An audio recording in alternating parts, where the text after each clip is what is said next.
Flooding in the nation of Vietnam headlines today's show. I'm Carl Azus. Thank you for making us part of your day. October is part of the rainy season in the communist nation of Vietnam, but this year precipitation has been particularly heavy. Meteorologists say the natural La Nina phenomenon in the Pacific may be to blame. Hundreds of thousands of homes are underwater. There have been some major landslides. The Reuters news agency reported yesterday that 111 people are dead and 22 are still missing.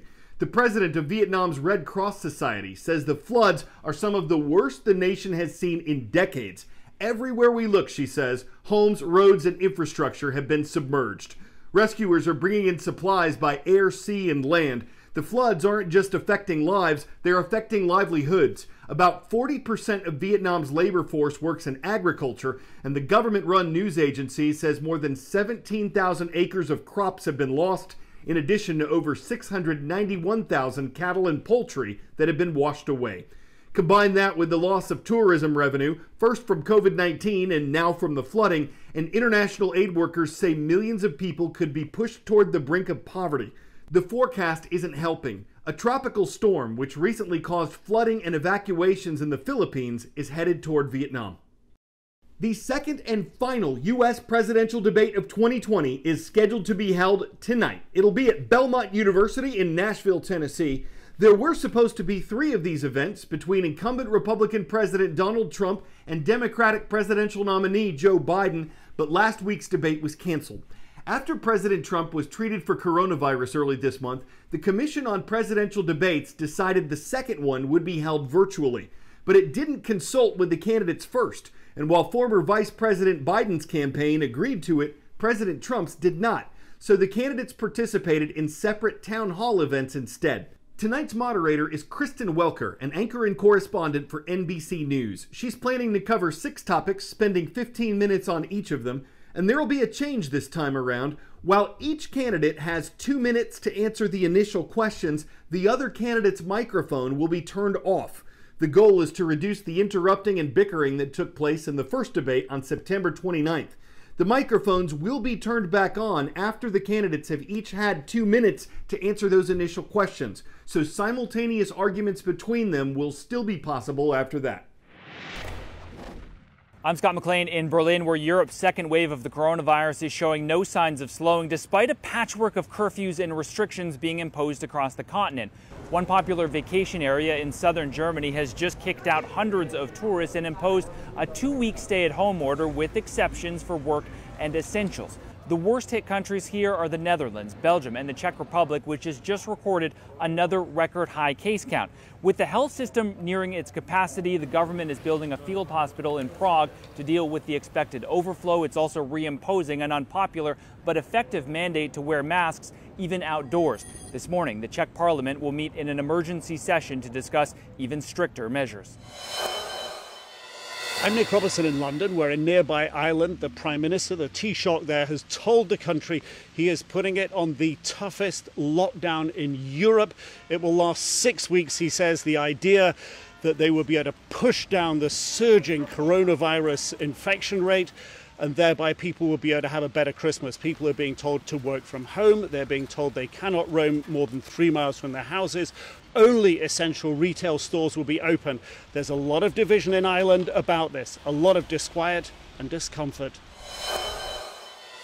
I'm Christy Lou Stout in Hong Kong. Since July, Chinese drug makers have been administering experimental coronavirus vaccines under an emergency use program authorized by Beijing. Now, those receiving these vaccines are people working in high-risk professions like medical workers and border patrol agents, as well as some diplomats and state-owned company employees who travel overseas. Because the vaccine is still in clinical trials, some experts worry that it could cause unknown side effects, but an official with China's National Health Commission says so far, no serious adverse reactions have been reported. 10-second trivia. A mixture of compounds formed by smaller molecules is called a what? Solvent, carbon, polymer, or steroid? The answer is polymer, a compound that can be natural or artificial. Plastic is an artificial polymer. It's cheap, it's lightweight, it doesn't rust, and it's long-lasting. But that is one of its disadvantages.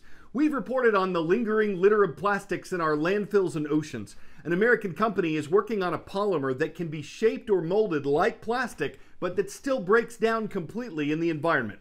It's not cheap. A set of air carbon cutlery costs $6.99. A set of plastic cutlery costs 4 cents.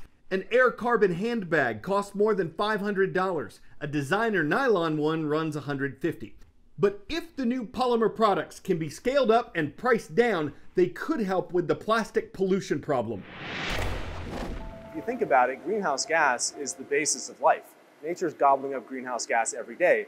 What we found early on is that there are natural microorganisms in the ocean that consume greenhouse gas as their food source.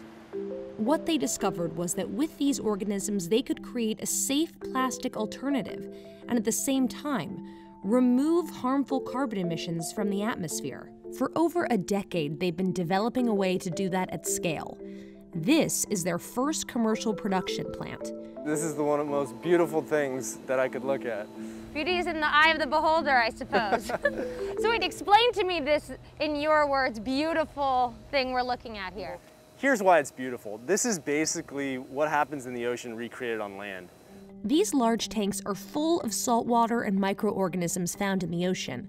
When the organisms are fed greenhouse gases like methane and CO2, they naturally produce a biopolymer. We have this pure white powder that we can then melt and form into all kinds of parts and pieces.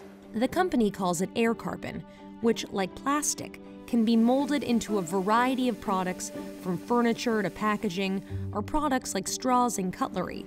This straw, as an example, reduces the amount of carbon in the air by 30 grams. Now, by itself, it's not a lot.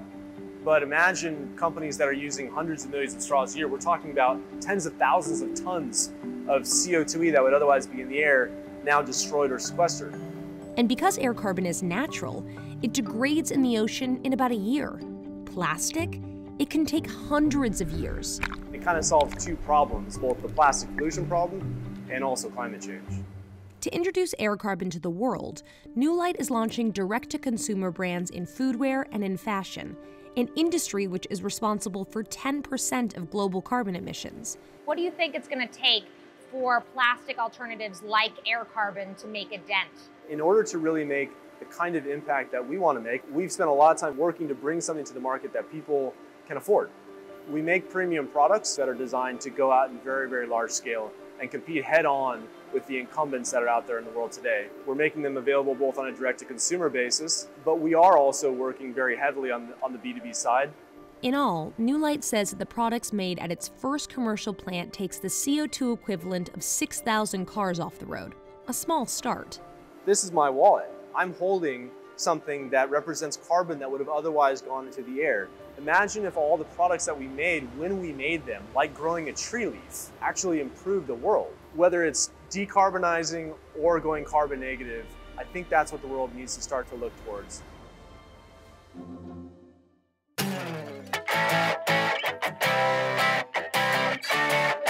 For 10 out of 10, vroom.